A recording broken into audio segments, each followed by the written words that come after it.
नागपुर नाम का एक बड़ा ही कुख्यात गांव था। बहुत सारी ऐतिहासिक इमारतों और महलों के कारण उस गांव के चर्चे हर जगह होते थे। वहां हर दिन पर्यटकों का जमावड़ा रहता था।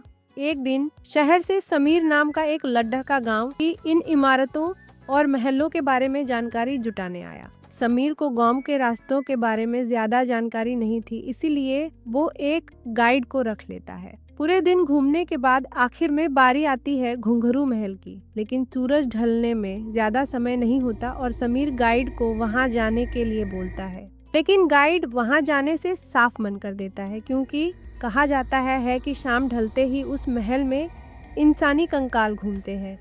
जिसको सुन समीर को बहुत तेज हंसी आ गई और वो अपनी हंसी रोक नहीं पाया। गाइड को डरा हुआ देख ये फैसला हुआ कि समीर अकेला ही अंदर जाएगा और गाइड उसके बाहर आने का इंतजार करेगा। जिसके बाद समीर अपना कैमरा पकड़े महल के अंदर चला जाता है। महल के अंदर जाते ही समीर तस्वीरें खींचने लगता है। तस्वीरें खींचते खींचते उसे पता ही नहीं चलता कि शाम हो चुकी है। वहीं दूसरी तरफ बाहर से गाइड समीर को आवाज लगाता है, अरे सर, कहाँ रह गए आप? जल्दी बाहर आ जाइए, शाम हो चुकी है। आसपास काफी सन्नाटा होने के कारण समीर को गाइड की आवाज सुनाई दे जाती है।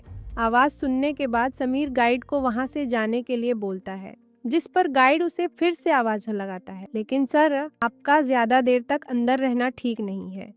आप अभी बाहर आ जाइए, यही ठीक होगा। हम कल दोबारा यहाँ आ जाएंगे। जिस पर समीर उसे फिर से जाने के लिए बोलता है, लेकिन गाइड समीर का ध्यान रखते हुए खुद वहीं बाहर ठहरने का फैसला लेता है।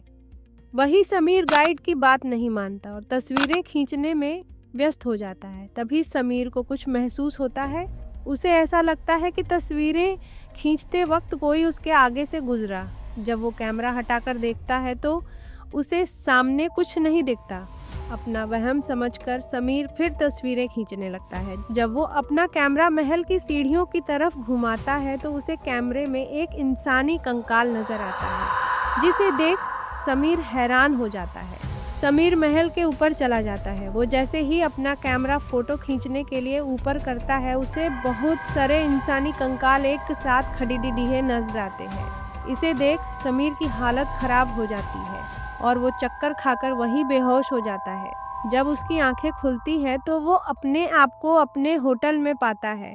समीर ने सभी से अपनी गलती की माफी मांगी, जिसके बाद उसने गाइड और गांव वालों का शुक्रिया अदा करके अगली ही सुबह वहां से निकल गया।